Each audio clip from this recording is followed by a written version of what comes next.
Ngayong araw nga po ay maaga nga akong nagising dahil nga magluluto nga ako ng almusal. Ito nga pala ang aking ulam, kinilaw na okra at talong at may tuyo nga tayo. At syempre yung ulam ng aking mga anak ay itlog at longganisa nga. At nung mga oras na to ay tapos na nga ako magluto at nakakain na nga din kami. Kaya naman nung mga oras na yan ay naglaban na nga ako. Nauna ko na nga palang laban yung mga dikulay kagabi at iyon nga ang aking nilabhan ay puti nga yan. At buti na nga lang at nilalaban ko na nga yung dikulay kagabi kasi kung hindi ko nga nilaban ay sigurado mahihirapan nga ako ngayong araw. At pagkatapos ko nga maglaba ay nakapagpahinga na din ako ng mga ilang minuto. At dumating na nga yung in-order ko na gagamitin ko nga sa aking anak. At medyo nadismaya nga ako sa aking in-order kasi nga may basag nga siya. Pangalawang beses ko na nga pala itong in-order kasi nga lang hindi nga masyado akong na-satisfied dito sa in-order ko.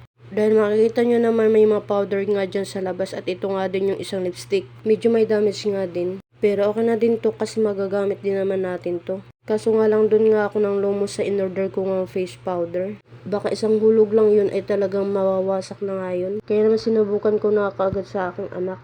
At tignan nyo naman ang aking buso, hindi ko nga namalayan na nagbablog din pala siya. At siya nga din yung nagkuha ng video nung minake-upan ko ang kanyang ate. At tignan nyo nun, sobrang kulit nga yung aking anak. Hindi ko na nga namalayan yung oras at wala pa nga pala kaming ulam. At pagkatapos nga namin kumain ng tanghalian ay pinatulog ko na nga ang aking mga anak. At hanggang dito na nga lang ang aking video. Sana nga inyong panoorin ng aming mga video pa. Paalam!